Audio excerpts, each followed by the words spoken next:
الحمد لله رب المشرقين ورب المغربين الذي خلق كل شيء زوجين وأوجب علينا الإحسان بالوالدين ونشهد أن لا إله إلا الله وحده لا شريك له وأشهد أن محمدا عبده ورسوله سيد الكونين صلى الله عليه وعلى آله وصحبه وأتباعه أجمعين ليلا ونهارا في الطرفين فقد قال الله تعالى في كلامه المجيد وبرهانه التوحيد أعوذ بالله من الشيطان الرجيم بسم الله الرحمن الرحيم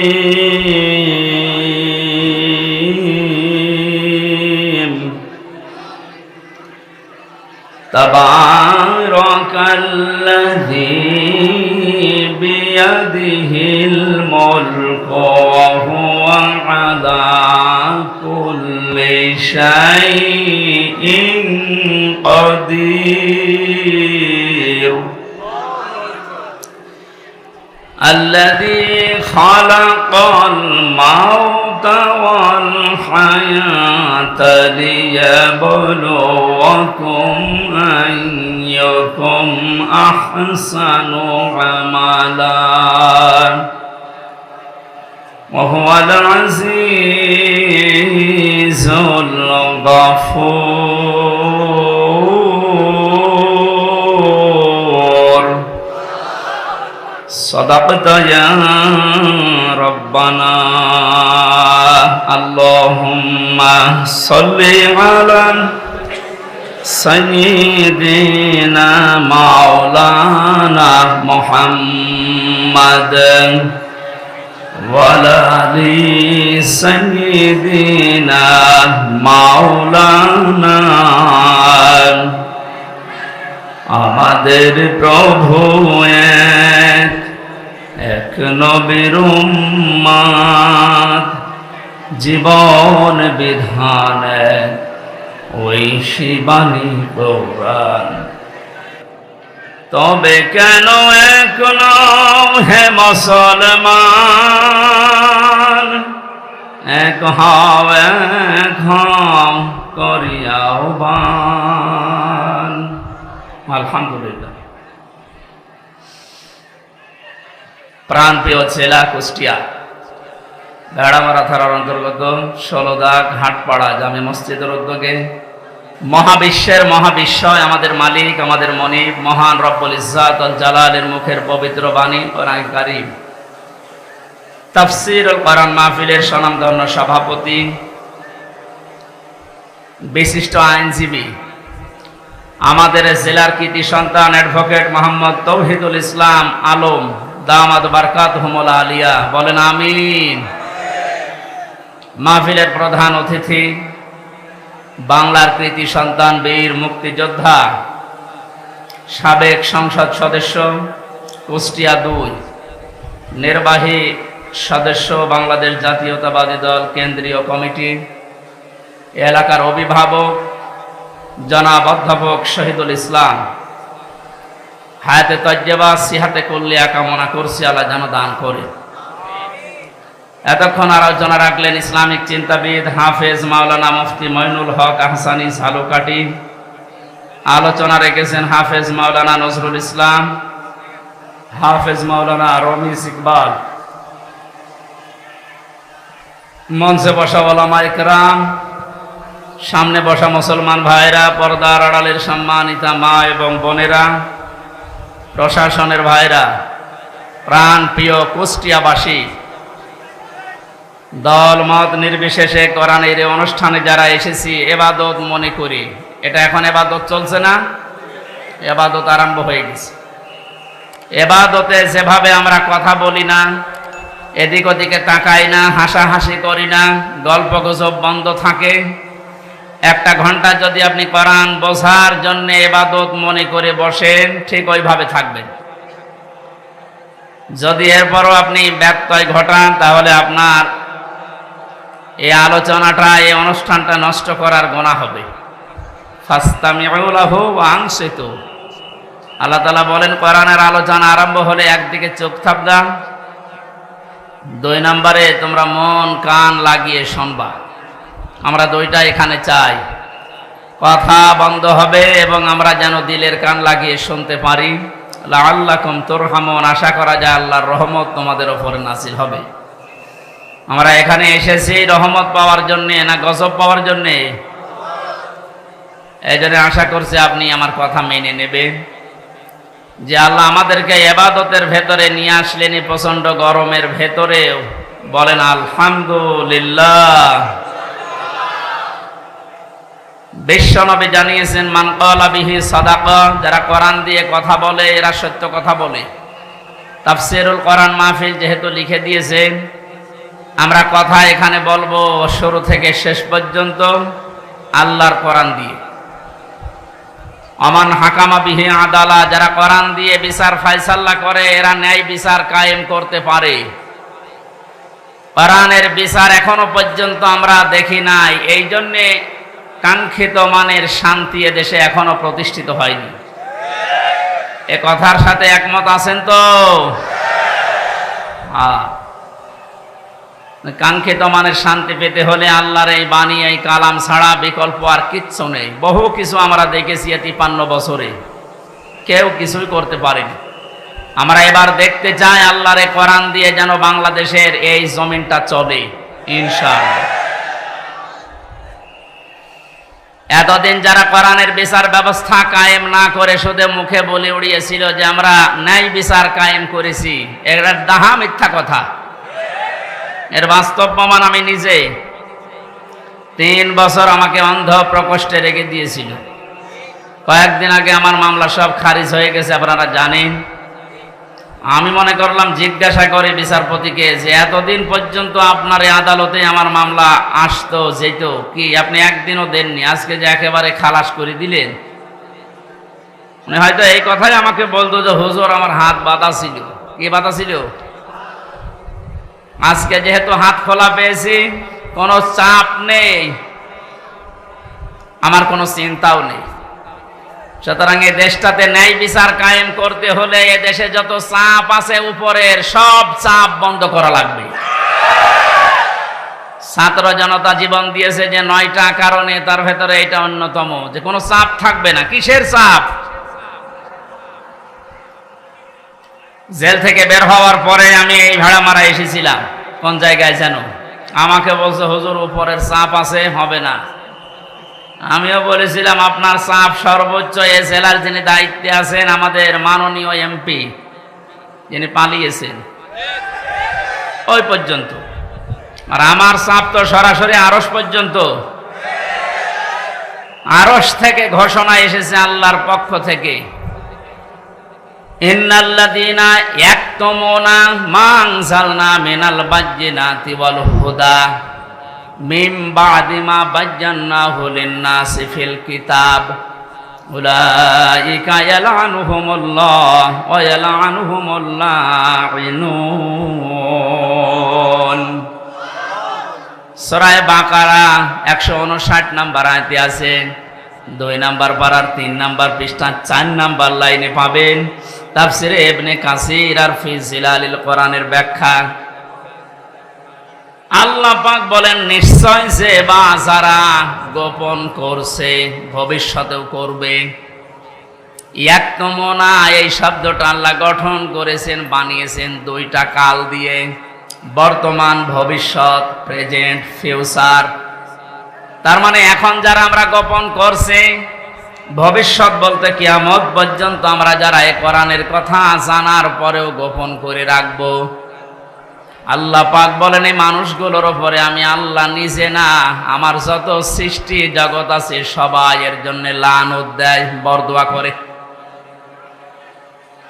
আপনি কোরআনের কথা প্রচার করতে আসতে গেলে বলতেন উপরের চাপ আছে, আপনার চাপ খুব বেশি হলো এই পর্যন্ত।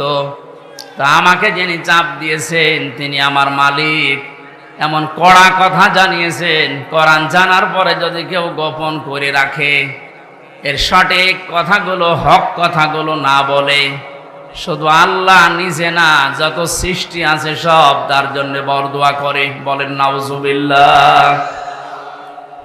আমার এই আয়াতটা ব্যাখ্যা সহ পড়ার পরে মনে হয়েছে এদেশে লক্ষ কোটি মানুষেরা এখন আল্লাহর বরদোয়ার ভেতরে আছে।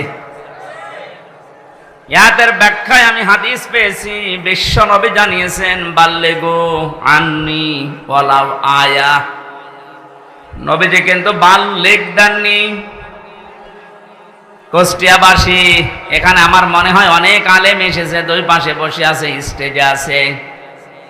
বাল্লিগু বহু বচন দিয়েছেন। এ বাল্লিগুর ভেতরে হামজা যেমন আছে, অধ্যাপক শহীদুল ইসলাম নেই। আসতে বলেন। আজকের আলম সাহেব নেই। এ পৃথিবীতে যে আল্লাহ বলে একজন আছে স্বীকার করে, সেই বাল্লিগুর ভেতরে শামিল। তোমরা প্রচার করো সবাই মিলে, আন্নি আমার পক্ষ হতে, ওয়ালাউ আয়া যদি একটা আয়াত তোমাদের জানা থাকে। প্রাণ প্রিয় কুষ্টিয়াবাসী, আপনাদেরকে আমি বাঁচাতে চাই। কোরআনের চোখ লাগিয়ে দেখতে পাচ্ছি এই হাদিসটা কিয়ামতে আমাদের বিরুদ্ধে যাবে। সবাই মিলে দায়িত্ব পালন করো, যে যতটুকু জানো, যতটুকু জানা আছে ওইটাও দুনিয়ায় জীবিত থাকতে পৌঁছিয়ে দাও। এ ঘোষণা কার? রসুলের। কার? আল্লাহর আদেশ মানা যেমন ফরজ, রসুলুল্লাহর আদেশ মানা কি? বলেন বলেন। নবীজির আদেশ মানাও ফরজ, কারণ তাকে আল্লাহ শারিআ বানিয়েছেন, শরীয়ত প্রণেতা। তিনি যদি হ্যাঁ বলতেন তামাম দুনিয়ার মানুষের জন্য ওটা হালাল, যদি না বলতেন তামাম দুনিয়ার মানুষের জন্য ওটা হারাম হয়ে যেত। এত বড় পাওয়ার দিয়েছিলেন আল্লাহ পাক নবীকে, পৃথিবী থেকে শুধু পা তুললে আসমানে চলে যেতেন। নবীজি একবার হাতের আঙ্গুলে ভাবে ইশারা দিয়েছিলেন, তার সম্মানে আল্লাহ আকাশের চাঁদ পর্যন্ত দুই টুকরা করে দিয়েছেন। বলেন আলহামদুলিল্লাহ। এত বড় পাওয়ার যে নবীকে দিলেন, তার কথা ছিল সবাই মিলে পৌঁছাবা, কেউ যেন বাকি থাকবা না। একটা আয়াত যদি তোমার জানা থাকে ওইটাও জীবিত থাকতে পৌঁছিয়ে দাও আমার উম্মতদের কাছে।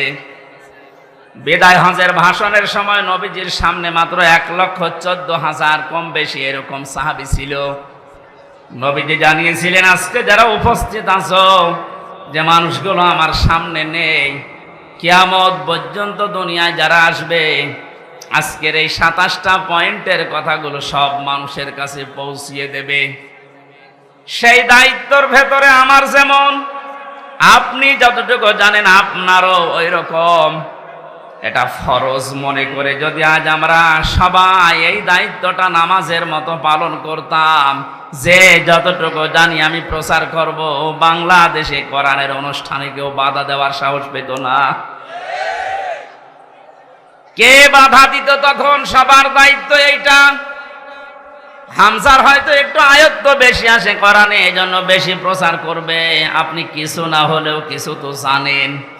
আপনি যদি জানেন যে কুল হু আল্লাহু আহাদ, এইটাই প্রচার করা আপনার নামাজের মতো ফরজ। এ পর্যন্ত বোঝাতে পেরেছি? এক কথা বলেন না কেন? আজকে থেকে দায়িত্ব শুধু আলেমদের। বলেন, যে যতটুকু জানেন ওইটাই প্রচার করবেন, তাহলে এই দেশে কেউ আর কোরআন প্রচারে বাধা দেওয়ার সাহস দেখাবে না ইনশাআল্লাহ। আমরা আল্লাহ এবং তার সৃষ্টি জগতের বরদোয়া থেকে, গজব থেকে, লানত থেকে বেঁচে থাকতে পারবো। পক্ষান্তরে অপর পৃষ্ঠায় আল্লাহ জানিয়েছেন কোরআনে কারিমের জ্ঞান থাকার পরে যদি কোনো মানুষ দুনিয়ার কোনো স্বার্থ পেয়ে সিদ্ধির কারণে গোপন করে রাখে, আমান আযলামু মিম্মান কাতামা শাহাদাতান ইনদাহু মিনাল্লাহ ইলা আখিরি আয়া। সূরা বাকারা প্রথম নাম্বার পারার 20 নাম্বার পৃষ্ঠার 13 নাম্বার লাইনের 140 নাম্বার আয়াতের প্রথম অংশে আছে। এটাই ইবনে কাসিরে পাবেন। আমি ব্যাখ্যা সহ বলতে গেলে অনেক সময় লাগবে, এই জন্য সামারাইজ করে করে শেষ করছি। আযলাম দিয়েছেন আল্লাহ, এটা সুপারলেটিভ ডিগ্রি বলা হয় ইংরেজিতে। এর চাইতে ভয়ঙ্কর শব্দ আর নেই আরবিতে। আল্লাহ বলেন, পৃথিবীর বড় জালেম দেখতে চাও? এই পৃথিবীতে সবচাইতে বড় জালেম আল্লাহর কাছে ওই লোকটা যার কাছে কোরআনের জ্ঞান থাকার পরেও দুনিয়ার কোনো স্বার্থ পেয়ে গোপন করে রাখে। আর আমার তো মনে হয় বাংলাদেশে এই চরিত্রের মানুষ বেশি। এ জেলায় নেই, এখানে হাত তোলেন তো।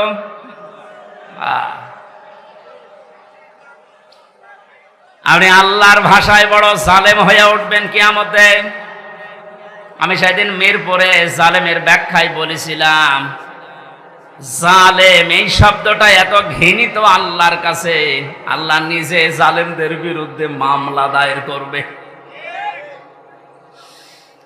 কুষ্টিয়াবাসী, সূরা সূরা 42 নম্বর আয়াতের প্রথম অংশ, ইন্নামাল মুমিনুন্নামাস সাবিলু আলাল্লাযিনা ইয়াযলিমুনান নাস। আল্লাহ পাক বলেন, অবশ্যই আমি নিজে মামলা দেব, নিজে কেস করব, অভিযোগ দায়ের করব তাদের বিরুদ্ধে যারা এই দুনিয়াতে মানুষ হয়ে মানুষের উপরে অত্যাচার করছে এবং করবে। আল্লাহ ইয়াজলিমুনাল মুসলিমুনা দেননি যে মুসলমানদের উপরে শুধু অত্যাচার করে তারা আমার মামলার আসামি না। ইয়াজলিমুনান নাস, পৃথিবীতে যে কোনো ধর্ম অনুসরণ করতেই পারে, কিন্তু তো মানুষ ও কি মানুষের উপরে যারা জুলুম করছে ভবিষ্যতেও করবে। কেন ভবিষ্যৎ দিলেন? আল্লাহ জালিম না দিয়ে ইয়াজলিমুন দিলেন কেন?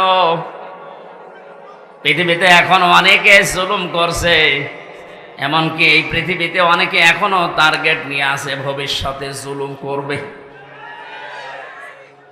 এটা আমি বেশি বলে ফেললাম। অনেকে যে জুলুম করবে তার ভাবসাব দেখে বোঝা যাচ্ছে। জালেমরা তো পালিয়েছে। জালেমের পরে 5 তারিখ থেকে আজকের এই 9 তারিখ, 1 মাস 4 দিনে আমরা অনেককে জুলুমের সাথে জড়িত হতে দেখে ফেলেছি।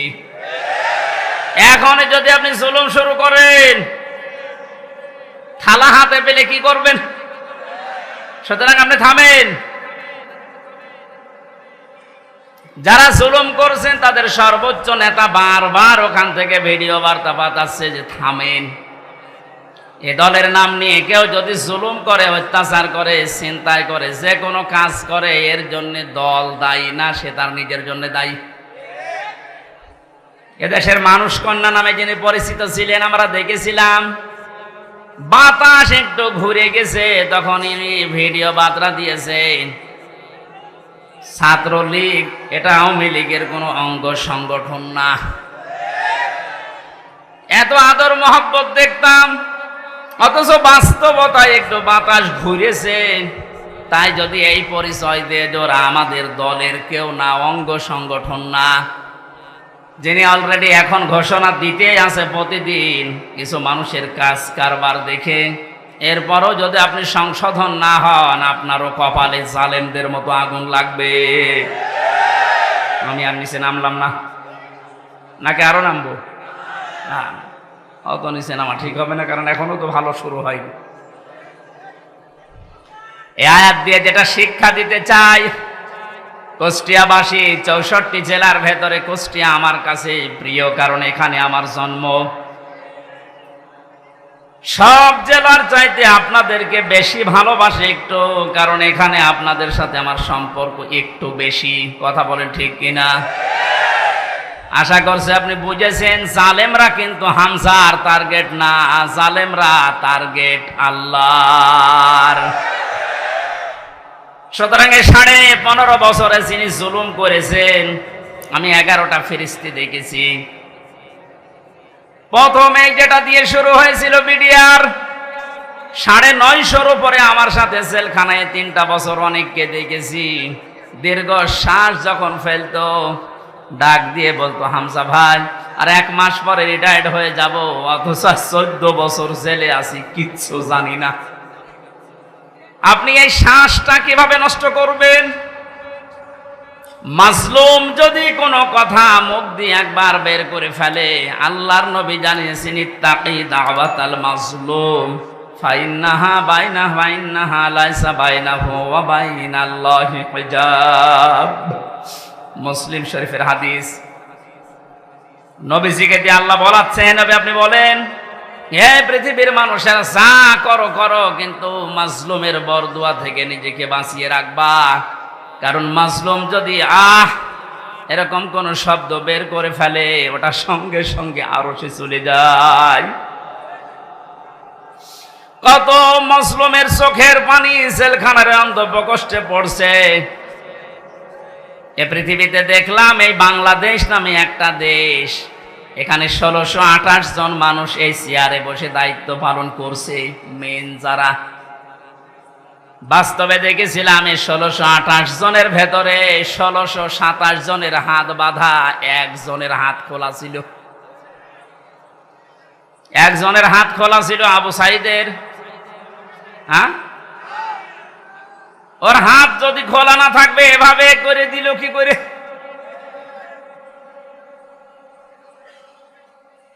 হাইকোর্টের বিচারপতি পর্যন্ত যদি বলে যে না, হামজার মামলা, মামুনুল হকের মামলা হবে না, উপরের নির্দেশ, তোর চেয়ারে বসে থাকার দরকার কি, তুই ভ্যান চালা। আপনি বলেন, একটা হাইকোর্টের বিচারপতি যদি একথা বলতে পারে, বিচার ব্যবস্থা কিভাবে বাধা ছিল আপনি টের পাচ্ছেন? একটা দেশ কত বড় দুর্নীতিগ্রস্ত হয়ে গেলে জাতীয় মসজিদের ইমাম পর্যন্ত পালিয়ে যায়। আর কার নাম বলবেন? জাতীয় মসজিদের ইমামও পালিয়ে গেছে।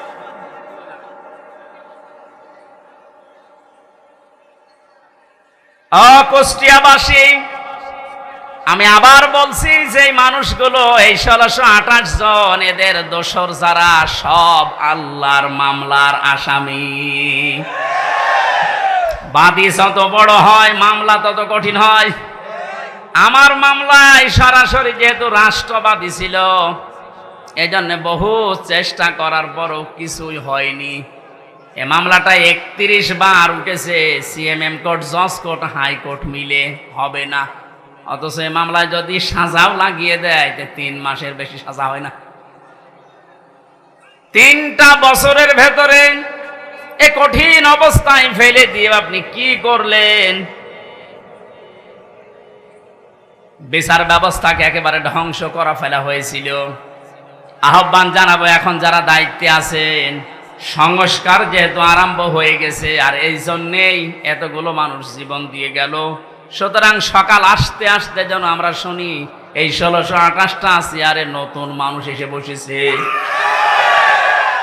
নাই তো এরা যতদিন থাকবে ততদিন নতুন নতুন ইস্যু তৈরি করে আবার বিশৃঙ্খলা ঘটাবে। ওনাদের চরিত্র এরকমই। আপনি বাস্তবতা দেখেছেন, এরপরও অনেকে জালেমের পক্ষে সাফাই গাচ্ছে, স্ট্যাটাস দেয়, এখনো গোপনে ভিডিও বার্তা পাঠাচ্ছে। আপা আপনি পাল্টাবেন না, আপনি ঘাবড়ায়েন না, আমরা আছি। আপনি ঘাবড়ালে আমরা নরম হয়ে যায়। শয়তান তো দেখেনি, ওই ভিডিওতে যারা দেখলাম, আমার মনে হয় শয়তান যদি আমি দেখতাম তো ওই রকমই হইত। এটা টাটকা নির্ভেজাল শয়তান। তো জানা শোনার পরে জালেমের পক্ষে সাফাই গায়, জালেমকে সাহস দেয়। নবীজি জানিয়েছেন, তিরমিজি শরীফের হাদিস, কেউ যদি জেনে শুনে জালেমকে সাপোর্ট দেয়, তার পক্ষ নেয়, তাকে ভালোবাসে, সহযোগিতা করে, ও নবীর উম্মত থেকে বের হয়ে যায়। সুতরাং আপনি নবীর উম্মত থাকবেন না বের হয়ে যাবেন, এখন সিদ্ধান্ত নিন। যেহেতু জালেমদের প্রতি বরদোয়া, জালেমদের প্রতি মামলা কার? ছোটখাটো জালেম যারা আছেন এখনই তওবা করে ফিরে আসেন। আমার বংশ, আমার বাড়িতে এই যে এবি থানা, আগে সদর থানায় ছিল, এখন এবি থানা, হালসা না ডাবিরা ফিটা, বংশের 100 জনের 98 জন আওয়ামী লীগ করত। ওরা আমার মনে হয় যে শক্ত আওয়ামী লীগ, ওরা বঙ্গবন্ধুকে মনে করতো সেকেন্ড নবী। 5 তারিখের পরে বিকাল আসতে আসতে আমার কল দিয়ে বলছে, বাবাজি আমরা সব পাল্টিয়ে গেছি। পাল্টিয়ে গেছে মানে এখন আমরা সব জামাত ইসলামী করি। কিসের জামাত? আপনি যা করেছেন এই 15.5 বছর আগে ওটা শোধ হবে, এরপরে জামাত ইসলাম।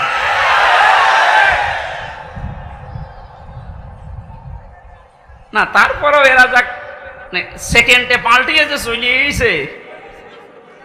এই জন্য যারা ছোটখাটো জালেম আছেন, হালকা পাতলা, আপনারা আশা করছি ফিরে আসবেন, নয়তো মৃত্যুর গড়গড়ানি শুরু হলে জালেমদের কিন্তু আর কালেমাও নসিব হবে না। বেঈমান হয়ে আবাদান আবাদান চিরকালের জন্য জাহান্নামে থাকা লাগবে। কথা বলেন ঠিক কিনা? অন্তত অন্য জেলায় যাই হোক, আমার জেলা জাহান্নামে যাবে আর আমি সারা দেশে আমি ঘর ছেয়ে বেড়াই আর আমার ঘরের খড় নেই। না, এটা করা যাবে না। আমি আহ্বান জানাচ্ছি আপনাদের বিবেককে কাজে লাগাবেন। জালেমদের পক্ষে আমরা কোনোদিন ছিলাম না, ইনশাল্লাহ সামনে কিয়ামত পর্যন্ত এই বাংলাদেশে জালেমদের পক্ষে আমরা থাকবো না ইনশাল্লাহ।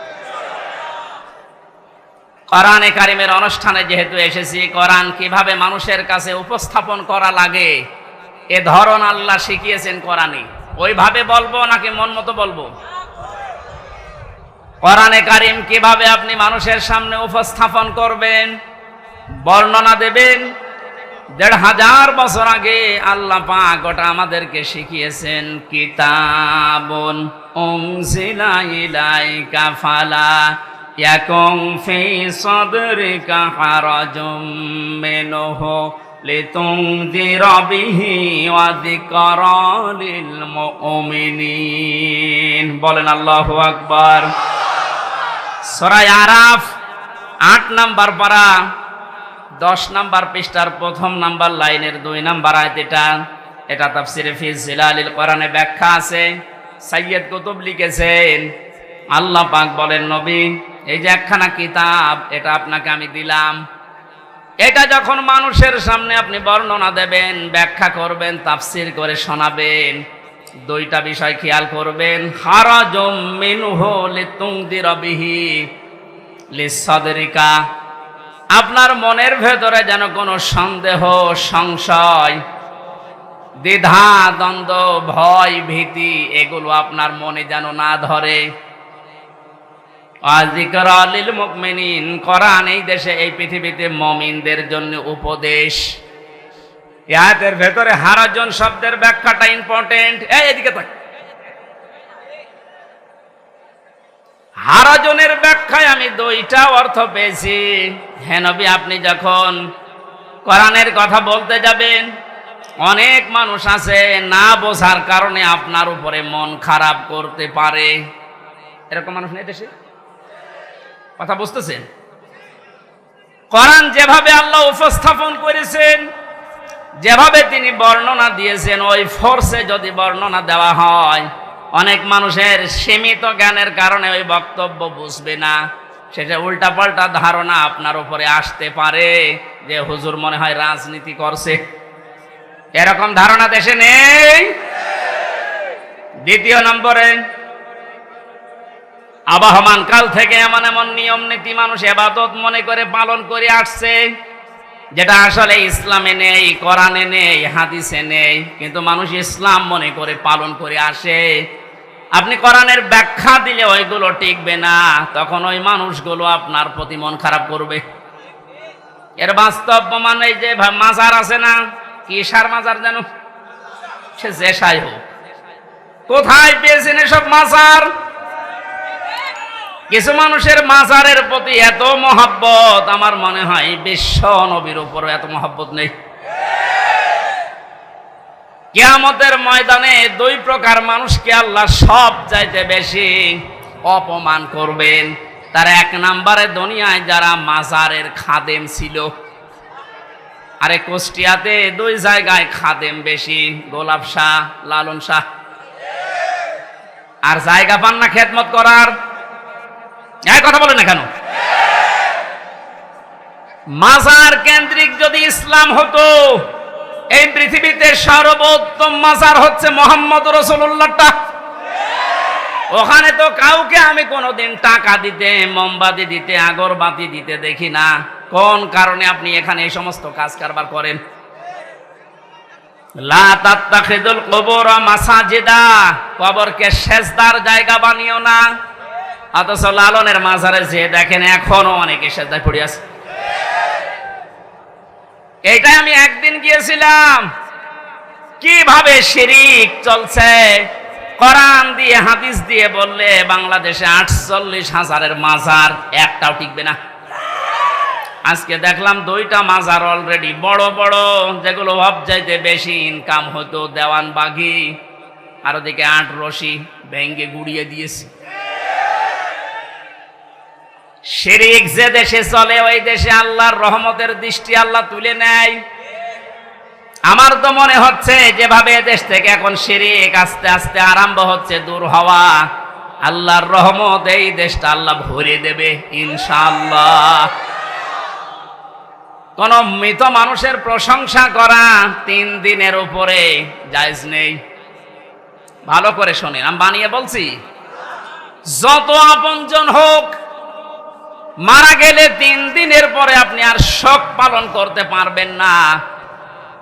3 দিন পরে শোক পালন করা জায়েজ নেই কারো কেউ মারা গেলে। হ্যাঁ, বিধবা মহিলা স্বামী মারা গেলে সর্বোচ্চ 3 মাস 10 দিন বিবাহ ছাড়া থাকতে পারবে। আপনার কি আত্মীয় হয় গোপালগঞ্জের ওই লোক? কবে মারা গেছে এতদিন পর্যন্ত আপনার শোকই যায় না।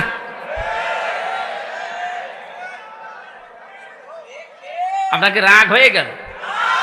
তাহলে হাদিস কেটে বাদ দিয়ে দিন। আমি তো গোপন করলে আমার সমস্যা হবে, কিয়ামতে আমার জিহ্বা কেটে দেবে। কথা বলুন।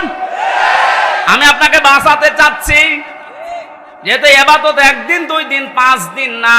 ওয়া'বুদ রাব্বাকা হাত্তা ইয়াতিয়াকাল ইয়াকিন, সূরা হিজরের 99 নম্বর আয়াত, 14 নম্বর পারার 6 নম্বর পৃষ্ঠা 5 নম্বর লাইনে আছে। আল্লাহ বলেন ইবাদত করবা 2 দিন 5 দিন না, যতদিন মরণ না আসে ততদিন। এটা যদি একটা ইবাদতের কথা বলছি, শোক পালন করা জায়েজ নেই 3 দিনের উপরে। এখানে ইমাম হোসাইন মারা যাওয়ার পরে আজও যারা শোক পালন ছাড়েন না, আপনি ইসলামে নেই। এটা একটা বেদাত। এক কথা বলেন না কেন? আপনার মহব্বত ইমাম হোসাইনের প্রতি এত বেশি যে হাই হোসেন করে পিঠের চামড়া তুলে ফেলছেন। তো ওনার তো আর একটা ভাই ছিল হাসান, উনি মারা গেছে বিষ খেয়ে। একটু বিষ খান তো দেখি। পুরাটা বাটপারি এটা। ইমাম হোসাইনকে নিয়ে যদি এই মানুষগুলো আবেগ দেখি, এরা বাটপারের পর্যায়ে পড়ে।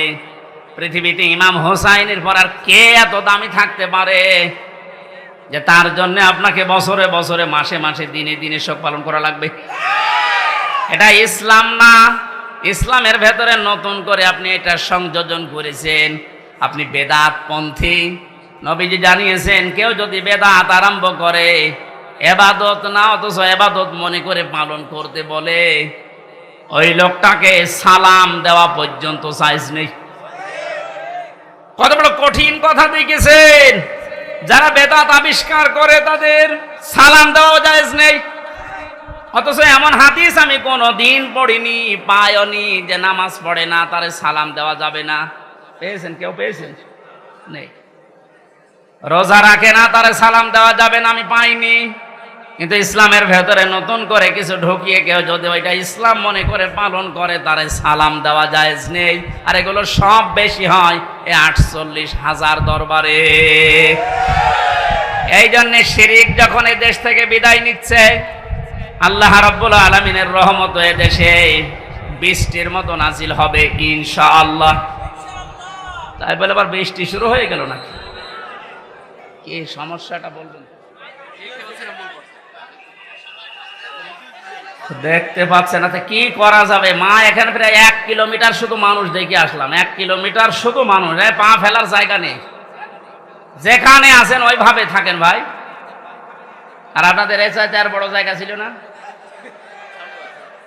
না, কষ্ট হয়ে যাচ্ছে মানুষের। মানুষকে কষ্ট দেওয়া তো ঠিক না। এখন কি করব? এদের যেভাবে আছেন থাকেন, ওইভাবে থাকেন। না, আমি সব বাদ দিয়ে দিলাম। আমি প্রবেশ করছি কোরআনের তাফসিরে।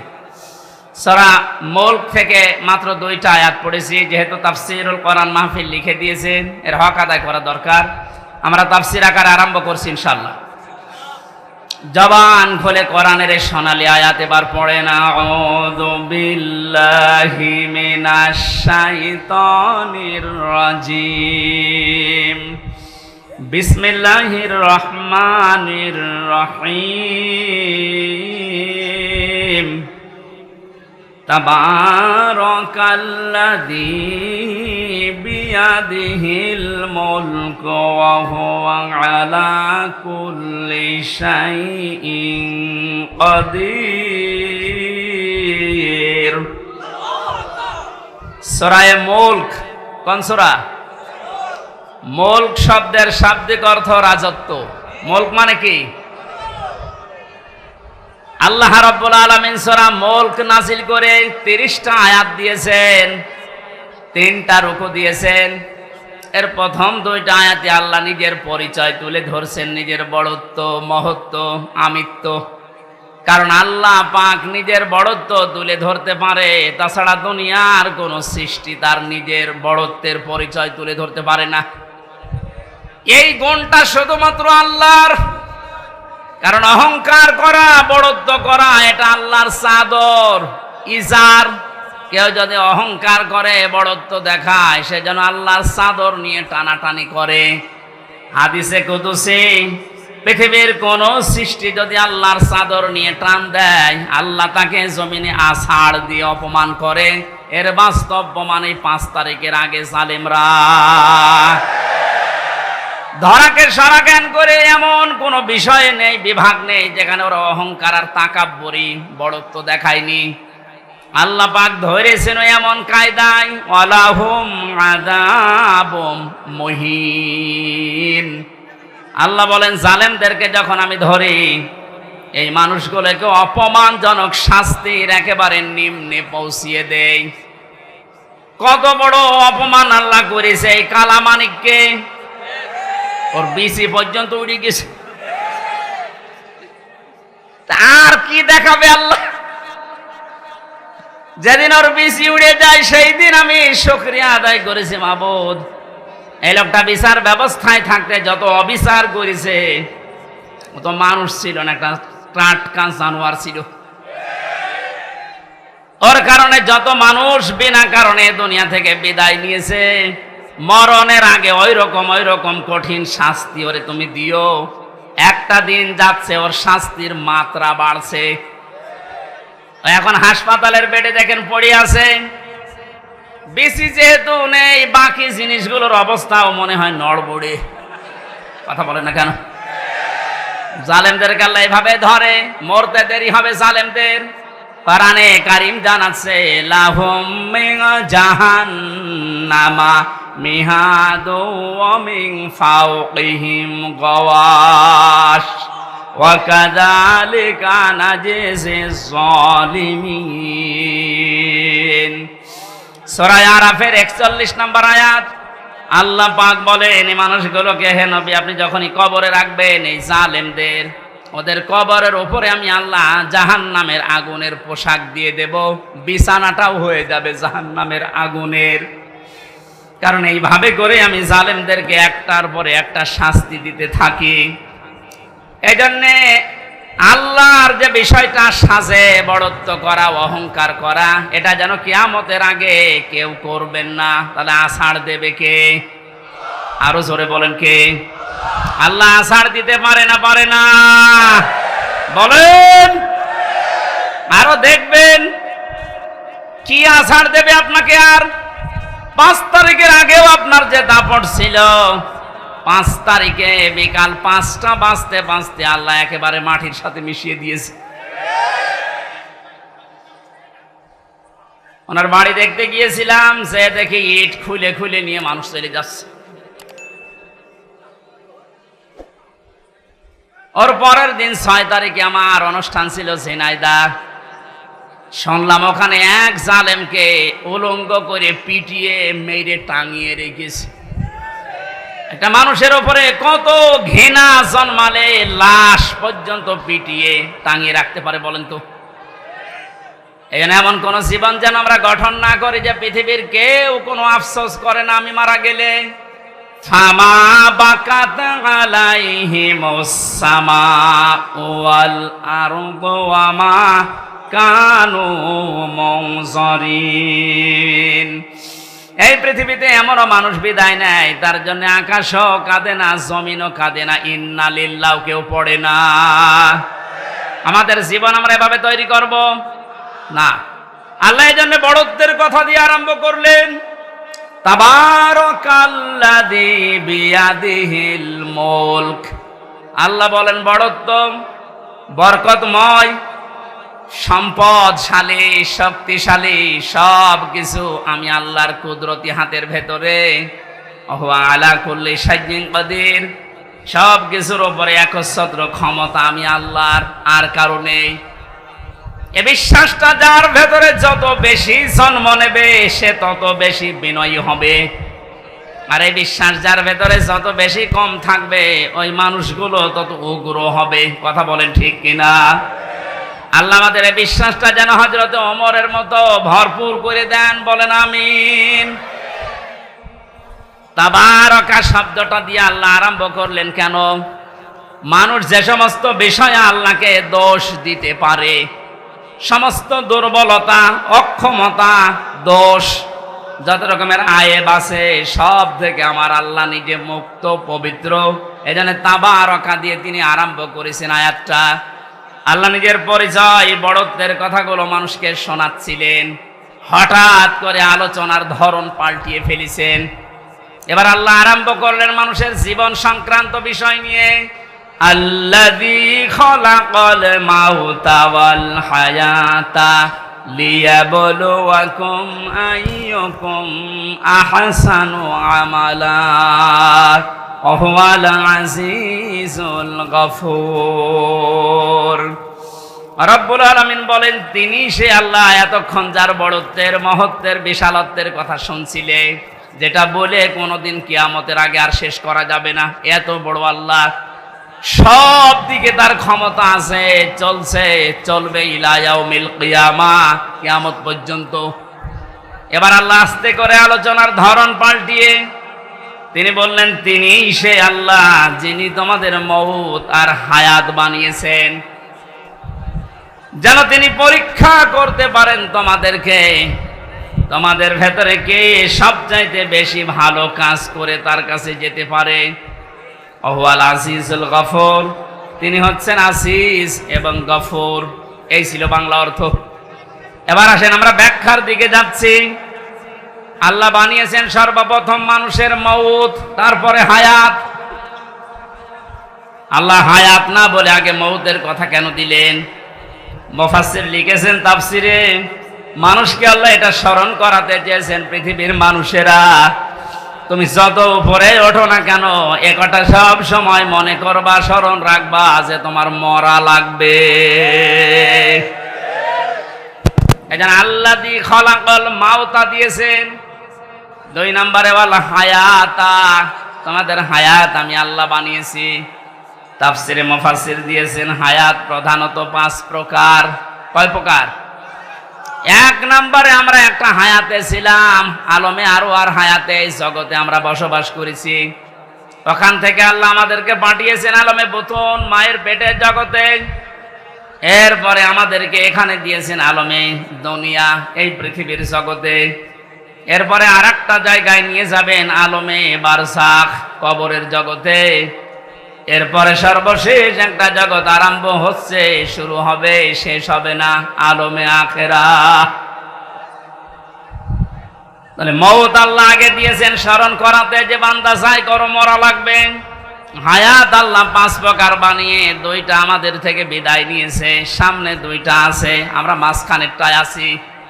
এখান থেকে বোঝা যায় সামনে পেছনে যেহেতু 2টা চলে গেছে, সামনের 2টা হায়াত আমাদের কাছে মাস্ট বি, বারজাখ আর আখিরাত আসবে। কথা বলেন ঠিক কিনা? যেহেতু মাঝেরটায় আছে, এ জগতের কাজ হচ্ছে লিয়াবলুয়াকুম, তিনি তোমাদেরকে পরীক্ষা করতে চান।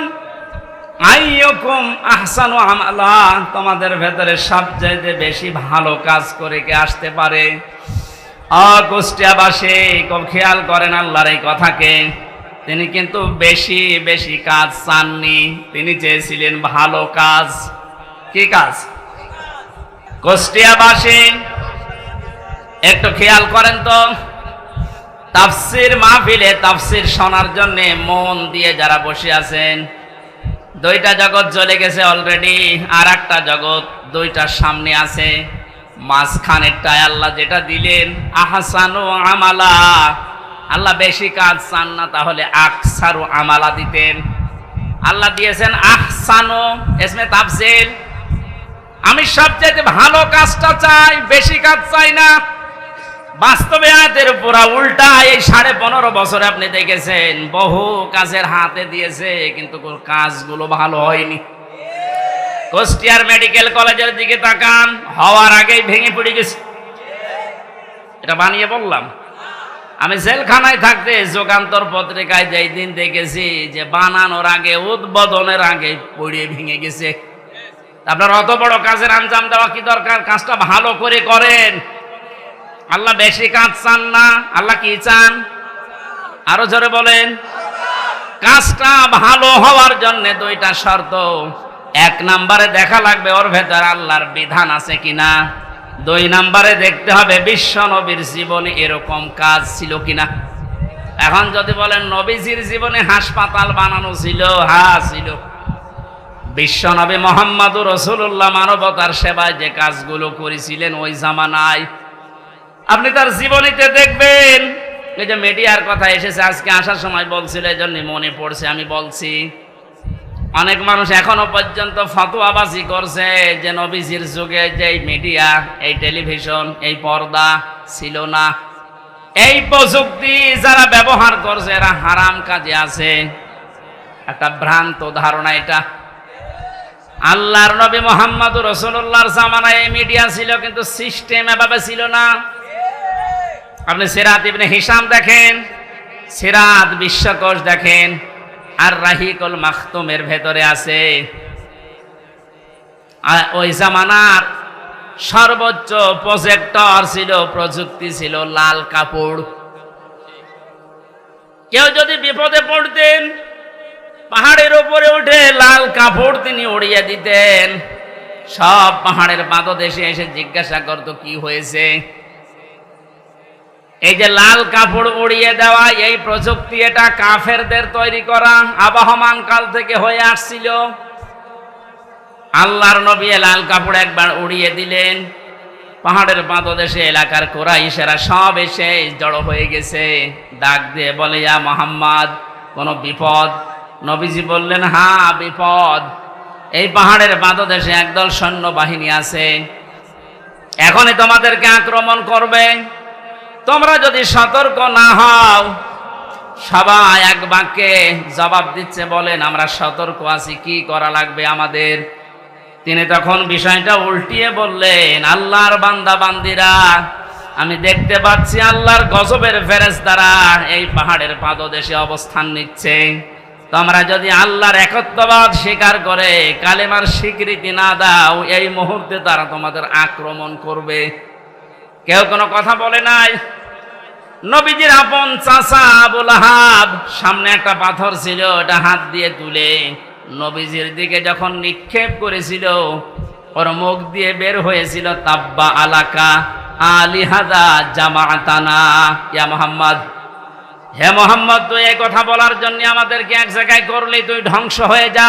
বলেন নাউজুবিল্লাহ। এই যে ঘটনাটা 2-1 মিনিটে বললাম, আমি কি শিক্ষা পেলাম এখান থেকে? এই যে লাল কাপড় উড়িয়ে দেওয়া, এটা কাফেরদের তৈরি প্রযুক্তি। কথা বলেন না কেন? নবীজি যে এটা ব্যবহার করেছিলাম ইসলাম প্রচার করার জন্য, না ইসলাম ধ্বংস করার জন্য? আজ এই মিডিয়াগুলো যদি ইসলাম প্রচারের জন্য ব্যবহার করা হয় 100% জায়েজ। এটা যদি ইসলাম ধ্বংস করার জন্য ব্যবহার করা হয় এটা 100% হারাম। হ্যাঁ, এখানে একটা মাসলা আছে। পুরুষের জন্য যে সতরটা এতটুকু আপনার জন্য এই টেলিভিশনে হোক, বাইরে হোক, পর্দায় হোক, জায়েজ আছে। ইমাম আবু হানিফা রহমতুল্লাহ আলাইহির মত অনুযায়ী একটা পুরুষের মুখমণ্ডল, হাতের কবজি, পায়ের পাতা এতটুকু বাদ দিয়ে পুরা শরীর যদি ঢাকা রাখে তাহলে একটা মহিলার সামনে আসলে আপনার গুনাহ নেই।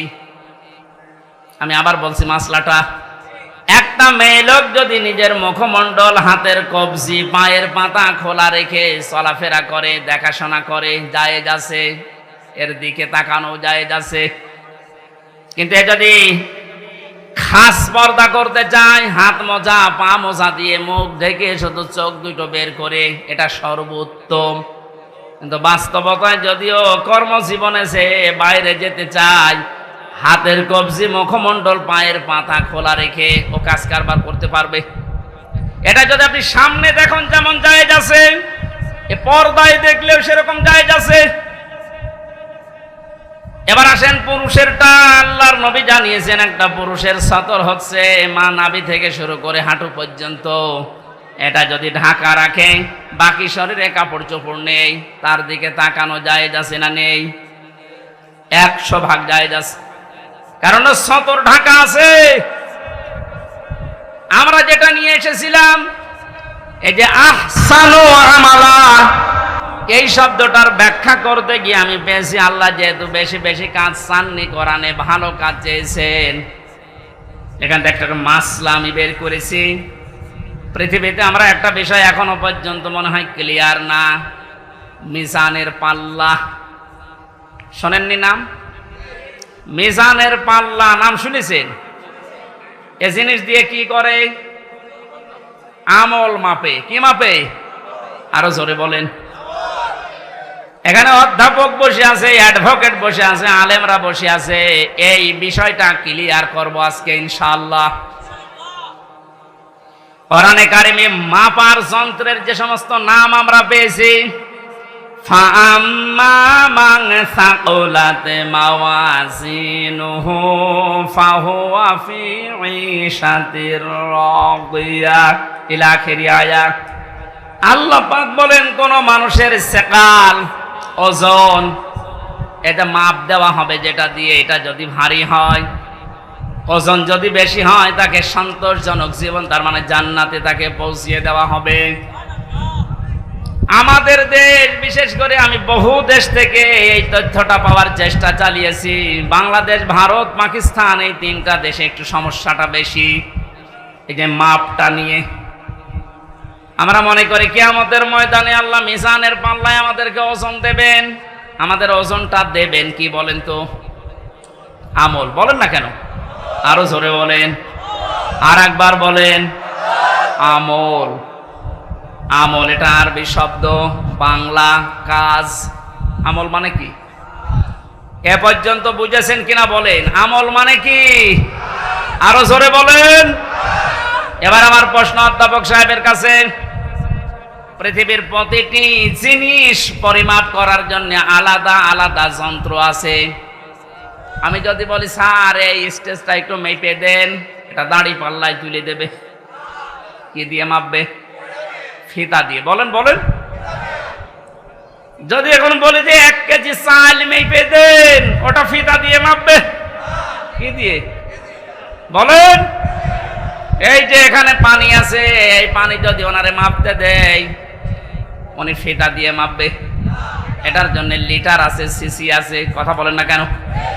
দুনিয়ায় যত জিনিস দেখবেন, প্রতিটি জিনিস পরিমাপ করার জন্য আলাদা আলাদা যন্ত্র আছে। আপনি যে এতক্ষণ বলছেন যে কিয়ামতে আল্লাহ মাপবে, আমল কি মাপবে?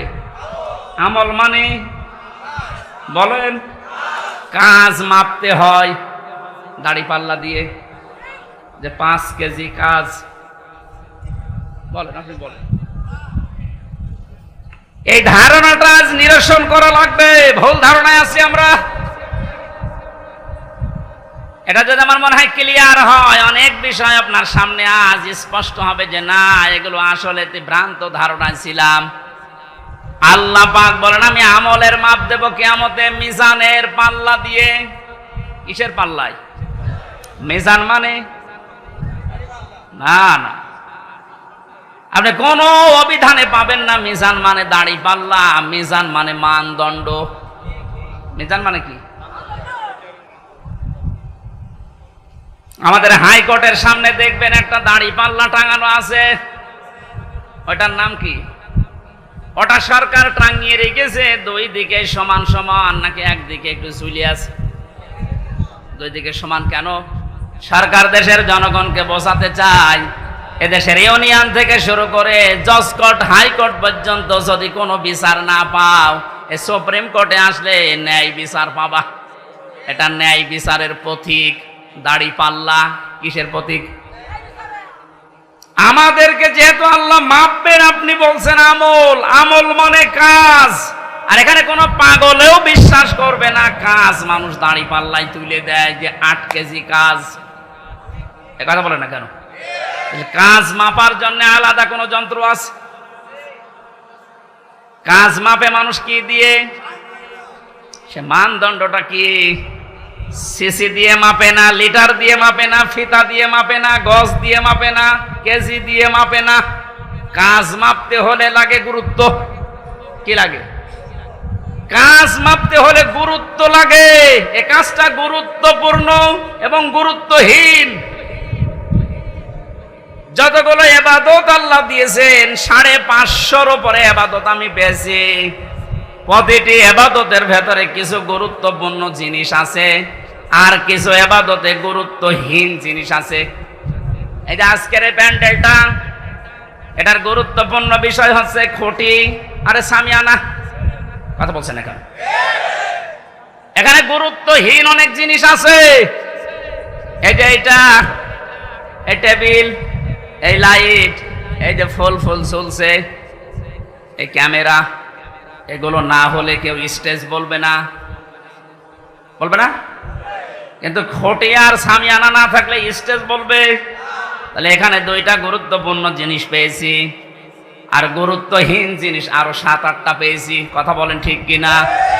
আল্লাহ পাক কোরআনে কারিমে যেগুলো গুরুত্বপূর্ণ দিয়েছেন, ওগুলোর একটাও যদি আপনি না মানেন, বিশ্বাস না করেন, গুরুত্বহীন যত কাজ করেছেন ওগুলো যদি দুনিয়া ভর্তি করা হয়, দাড়ি পাল্লা, মানদণ্ড, গুরুত্ব যাই ওজন করেন, সব শূন্য, জিরো হবে। এবার উদাহরণ একটা একটা করে সেট করছি, দেখ মেলে কিনা। আমরা যারা নামাজ পড়ে আসলাম এশার, নামাজের ভেতরে বাইরে মিলে ফরজ ছিল কয়টা? আর জোরে 13টা ফরজের 12টা ফরজ অধ্যাপক শহীদুল ইসলাম আদায় করেছে, একটা আদায় করেনি। ওনার নামাজের সওয়াব হবে 12টা। কয়টা হবে? কিচ্ছু হবে। 13টা ফরজের যদি একটা বাদ দিয়েছে, উনি যদি বলেন না আমি তো 12টা আদায় করেছি, অন্তত 12টা সওয়াব দেন, হবে? কি হবে? 0, শূন্য, কিচ্ছু হবে না। এটা যেমন মেনে নিলেন যে হ্যাঁ এটা ঠিক আছে, আপনার বাস্তবতার সাথে কিন্তু এটা মিলছে না। না, আমি 12টা আদায় করলাম, একটা করি নাই, আমার 12টা সওয়াব দেন। আপনি এখানে জোর করতে পারবেন আল্লাহর সাথে? বলেন। কারণ গুরুত্বপূর্ণ জিনিস, এ খুঁটি না থাকলেও এটা স্টেজ না, এ সামিয়ানা না থাকলেও স্টেজ না। হ্যাঁ, ওয়াজিব আছে, যেটা যদি কেউ ভুল করে 1টা 2টা, তাহলে তারা জরিমানা দেওয়া লাগে, সসেজদা দেওয়া লাগে, এটা দিলে আবার পূর্ণ হয়ে যায়। কিন্তু যেটা খুঁটি আর সামিয়ানা, এটা যদি আপনার জীবনে না থাকে, কেউ এটাকে স্টেজ বলবে না। কিন্তু 4 কাপ না থাকলে স্টেজ বলবে না। এটা না থাকলে স্টেজ বলবে না? এক কথা বোঝেন? এখান থেকে আপনি মাপেন জীবনে গুরুত্বপূর্ণ কাজ আল্লাহ এই কোরআনে দিয়েছেন 500। একটা নামাজ, একটা রোজা, একটা হজ, একটা যাকাত, এভাবে 500টা আপনি একটা একটা করে কোরআন থেকে বের করেন। এর ভেতরে দেখবেন একটা আছে, এই পৃথিবীতে আল্লাহর দিন কায়েম করা লাগবে।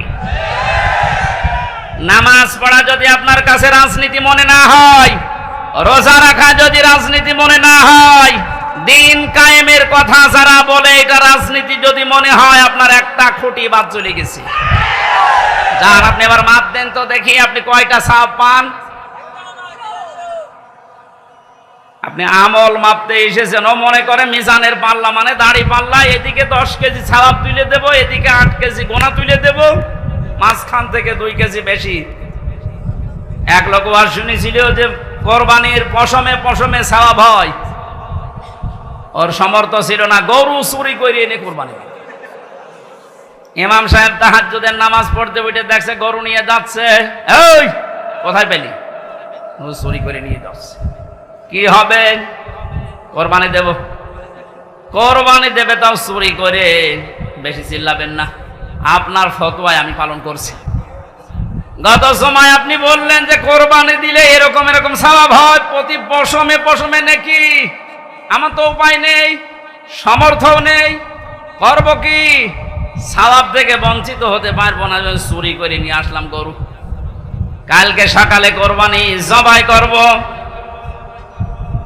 চুরি করলে গোনা হয় আমিও জানি, এই যে কোরবানি দেব সওয়াব হবে, পশমে পশমে নাকি হবে। সওয়াব আর গোনা যদি কাটাকাটি হয়ে যায়, মাঝখানে গোশত খাবো ফাও। বাংলাদেশে অনেক মানুষের চিন্তা চেতনা এখন এইরকম। 500টা ফরজ বিধান আমল, এর 499টা করে, আর একটা কথা শুনলে তখন জঙ্গি, জিহাদ, রাজাকার উল্টাপাল্টা নাম দেয়। মানে যদি 12টা ফরজ আদায় করে একটা আদায় না করে সওয়াব না হয়, জিরো হয়, শূন্য হয়, আপনার জীবনের আমল আল্লাহ যেদিন মাপ দেবে, গুরুত্বের ভিত্তিতে গুরুত্বপূর্ণ কাজ করেননি, গুরুত্বহীন কাজ করে ভরে রেখেছেন, আপনিও জিরো হবেন, শূন্য হবেন। আল্লাহ ভালো কাজ দেখতে চেয়েছেন, আর ভালো কাজ এই 500-র উপরে দুনিয়ায় আর নেই। এখন যদি 500 আয়াতের ব্যাখ্যা ভালো কাজগুলো একটা একটা করে করা হয়, আমি যতগুলো ভালো কাজ দুনিয়ায় কোরআন থেকে বের করতে পেরেছি, একটা বই আছে, আমি জেলখানার ভেতরে, এডিএম আজহারুল ইসলাম সাহেব আমাকে পাঠিয়েছিল যে হামজা এটা পড়ো, খুব গুরুত্বপূর্ণ তথ্য এর ভেতরে আছে। সৌদি আরবের লেখক একজন, প্রোডাক্টিভ মুসলিম। এ বইটার ভেতরে ইংরেজিতে করা, আরবিতে করা ভার্সন দেওয়া আছে। পড়াটা পড়ে এই 3 বছরের ভেতরে মনে হয় 7-8 বার আমি শেষ করেছি। এখান থেকে যে তথ্যগুলো পেয়েছি তার অন্যতম এইটা, কোন মানুষ যদি ভালো কাজ করতে চায়, কোরআনের উপরে দুনিয়ায় কোনো ভালো কাজ, আরো জোরে বলেন, আমান আমিলা বিহি উজিরা, যারা কোরআন দিয়ে কাজ করবে এদের কাজের পুরস্কার আল্লাহ নিজে দেবেন। জোরে বলেন আল্লাহু আকবার। তাহলে নামাজ যেমন কোরআনে আছে, রোজা আছে, হজ আছে, যাকাত আছে, এই কোরআনে কারিমে আল্লাহর দিন কায়েমের কথাও আছে। এ কাজ যদি কেউ দুনিয়ার কাজ মনে করে ছেড়ে দেয়, আল্লাহ আহসানু আমালার ব্যাখ্যায় আব্দুল্লাহ ইবনে মাসউদ, আব্দুল্লাহ ইবনে আব্বাস, রাইসুল মুফাসসিরিন বলা হয় যাদেরকে, এই মানুষগুলো ব্যাখ্যায় লিখেছেন, আমরা যেমন বুঝেছি ভালো কাজ, আমাদের চাইতে কোরআনে কারিম থেকে ভালো কাজ বেশি বুঝেছিল সাহাবীরা। কথা বলেন না কেন? হযরতে মুআজ মুআজ্জের দিকে তাকিয়েছেন, মাত্র 11 বছর 13 বছর, তারা কিন্তু আহসানু আমালা বুঝেছিল যে ভালো কাজ কোনটা। আমরা মনে করি ভালো কাজ মানে জিকির করা, ভালো কাজ মানে দরবারে যাওয়া, ভালো কাজ মানে জুব্বা গায়ে দেওয়া, পাগড়ি মাথায় দেওয়া, দস্তরখানা বিছিয়ে খাবার খাওয়া, হ্যাঁ ভালো কাজ। কিন্তু সব চাইতে ভালো কাজ আল্লাহর কাছে কোনটা, এটা আমাদের চাইতে ভালো বুঝেছিল সাহাবীরা। এই বলেন না কেন? বলেন, আরেকবার বলুন। তাকান তাদের দিকে, কি বুঝেছিল তারা? এতটুকু বয়সে আল্লাহর দিন কায়েমের জন্য নিজের হাঁটুর উপরে পায়ের গোড় মোড়ের উপরে ভর করে উষা হয়েছে, যেন আমি জিহাদের ময়দান থেকে বাদ না পড়ি। তা আল্লাহর দিন কায়েমের জন্য এত চেষ্টা চালিয়েছে যে এইটাই ভালো কাজ। আর আমরা এখান থেকে যত পিছোতে পারি, ফাঁকি দিতে পারি, তত নিজেকে ধন্য মনে করছি। আহুয়াল আজিজুল গফুর। আল্লাহ বলেন এই কাজ করলে দুইটা নাম আমি ব্যবহার করলাম। তাহলে আমার আলোচনার বিষয় হচ্ছে পৃথিবীর যত ভালো কাজ আছে সব চাইতে আল্লাহর নিকটে ভালো কাজ হচ্ছে আল্লাহর জমিনে আল্লাহর এই বিধান পালন করা। কথা বলেন না কেন? এটা যতদিন পর্যন্ত রাষ্ট্রীয়ভাবে কায়েম করতে না পারবেন, ইচ্ছা করলেও আপনি ভালো কাজ করতে পারবেন না। এ কাজ করতে গিয়ে যদি ভুল ত্রুটি হয়ে যায়, কোন দোষ ত্রুটি হয়ে যায়, আল্লাহ বলেন আমি আজিজুল গফুর, আমি তোর জন্য গফুর হয়ে দেখা দেব, অপরাধগুলো মাফ করে দেব। আর যদি ফাঁকি দেওয়ার চেষ্টা চালাও, মানুষকে ধোঁকা দিয়ে বোকা বানিয়ে, আমি আল্লাহকেও যদি ধোঁকা দিতে চাও, আমি কিন্তু আজিজ, পরাক্রমশালী। আমি ধরি না এমনিতেই, কিন্তু যদি ধরি ওরে আর ছাড়ি না। ভালো কাজ বলতে আল্লাহ যেটা বুঝিয়েছেন, রাসূল যেটা বুঝেছেন, সাহাবীরা যেটা পালন করেছেন, আমাকে সহ প্রত্যেককে আল্লাহ এই ভালো কাজে আঞ্জাম দেওয়ার তৌফিক দিন। বলেন আমিন। এখানে আসার পরে কয়েকটা মাসলা আমাকে জিজ্ঞাসা করেছে, হুজুর মসজিদের টাকা মেরে খাওয়া কি? এটা আবার ফতোয়া দেওয়া লাগবে? 2 নম্বর এলাকায় শুনলাম 30 বছরের আগে ছেলেদেরকে পিতারা বিয়ে দিতে চান না। 30 বছরের আগে যদি ও কোনো গুনার কাজে জড়িয়ে পড়ে, ও জেনা করলে, ব্যভিচার করলে, ওটা শুধু একা পাবে না, ফিলাক্সি লোড হয়ে বাবা মায়ের আমল নামায় আসবে। এ মনে হয় ধরা খেয়েছে। সম্মানিত ভাইরা, এটা করবেন না। রিস্কের দায়িত্ব আপনার হাতেও নেই, আপনার বোর হাতেও নেই। এর দায়িত্ব কার? আর গাড়ে সোয়াল তুলে দেন, দেখবেন রিস্কের ব্যবস্থা এমনি অটোমেটিক আল্লাহ করবে ইনশাআল্লাহ। এ ভরসা আল্লাহর উপরে আমাদের আছে না? এরকম গনার কাজে জড়াবেন না। বিয়েকে সহজ করে দেন, জেনাকে কঠিন করেন। এই কথা বলছেন না কেন? আল্লাহ আমাদেরকে, আমি প্রচন্ড গরমে ভেতরে ঘেমে শোধ চলছে, আমার গলাও ব্যথা করছে, আর ঘন্টা পার হয়ে গেছে, আমি আর কথা বলতে চাচ্ছি না। আগামীতে কোন জায়গায় আসলে একটু আগে তুলে দেবেন, আর শীতের সময় মাহফিল নেবেন, গরমের সময় আর নিয়েন না। আল্লাহুম্মা আমিন। লা ইলাহা ইল্লা আনতা সুবহানাকা ইন্নী কুনতু মিনাজ জালিমিন। ও মাবুদ, আমার প্রাণ প্রিয় জেলা কুষ্টিয়া ভেড়ামারা থানার অন্তর্গত ষোলদা ঘাটপাড়া যুব সমাজের উদ্যোগে কোরআনে কারিমের এই অনুষ্ঠানে হাজার হাজার মানুষ আমরা হাজির হয়েছি কোরআন শোনার জন্য। এত ব্যস্ত যারা, এই মানুষগুলোকে কোরআনের হেদায়েত দিয়ে দাও। যত যুবকেরা মাহফিলের জন্য এই 9 দিনের ভেতরে শ্রম দিয়ে এটা খাড়া করেছে, দাঁড় করিয়েছে, এ মায়েদেরকে, যে মা এই সন্তানদেরকে পেটে নিয়েছে, ওই মায়ের পেট খাদিজার মতো বানিয়ে দাও। মা বোনদেরকে তুমি খাদিজার মতো জীবন দান করো, রোগ শোক থেকে তাদেরকে বাঁচাও। এ মাহফিলের সম্মানিত সভাপতি তৌহিদুল ইসলাম, আল্লাহ তাআলা তোমার তাওহীদ নামের কারণে তাকে মাফ করে দাও, তার বাবা মাকে ক্ষমা করো, তার জীবনটা তুমি মেহেরবানি করে কবুল করে নাও। এ মাহফিলের প্রধান অতিথি আমাদের জাতীয় সংসদ সদস্য, সাবেক বাংলার কৃতি সন্তান, বীর মুক্তিযোদ্ধা, হাজার হাজার ছাত্রের উস্তাদ অধ্যাপক শহীদুল ইসলাম, তার জীবনের ভালো কাজগুলো কবুল করে নাও। অন্যায় কাজ যেগুলো করেছে আল্লাহ তুমি মাফ করে দাও। আল্লাহ তাআলা এই আসনের মাননীয় জাতীয় সংসদ সদস্য সাবেক ছিলেন জনাব আব্দুল ওয়াহিদ, তার কবরটা তুমি জান্নাতুল ফেরদাউস বানিয়ে দাও। যত মানুষ এলাকায় মাটির নিচে আছে, যারা ঈমান নিয়ে আছে, মাফ করে দাও রব্বুল আলামিন। আমার প্রাণ প্রিয় জেলা কুষ্টিয়া, এখানে কোন জালেম যেন আর বসবাস করতে না পারে আল্লাহ তুমি তাদেরকে দেখো। বাংলার জমিন থেকে যেভাবে তুমি জালেম বিতাড়িত করেছো, কিয়ামতের আগে কোন জালেম যেন আর চেয়ারে বসতে না পারে। আমাকে মুক্ত জীবনে যখন ফিরিয়ে দিয়েছো, আল্লাহ আমার কণ্ঠটা তুমি ছেড়ে দাও, কোরআনের কথাগুলো সহজ সরল ভাষায় বলার তৌফিক আমাকে ভিক্ষা দাও। বারাকাল্লাহু লানা ওয়া লাকুম ফিল কোরআনিল আযীম। আহসানু আমালার ব্যাখ্যায় তুমি যেগুলো জানিয়েছো সব চাইতে বড় ভালো কাজ তোমার দৃষ্টিতে তোমার দিন কায়েম করা, জীবনের শেষ দিন পর্যন্ত এই কাজে জড়িত থাকার তৌফিক দাও। বারাকাল্লাহু লানা ওয়া লাকুম ফিল কোরআনিল আযীম। এদেশটা দ্বিতীয়বার স্বাধীন করার জন্য যারা জীবন দিয়ে গেল, আল্লাহ এই ছাত্র ভাইদের ছাত্রী বোনদেরকে তুমি শাহাদাতের মর্যাদা দিয়ে দাও। যারা অসুস্থ আছে এদেরকে শেফায়ে কামিলা আজেলা নসিব করো। সারা জীবন অপরাধ করে জীবনটা নষ্ট করে ফেলেছি, আমাদের অপরাধের দিকে তাকিও না, তোমার রহমতের দিকে। গফফার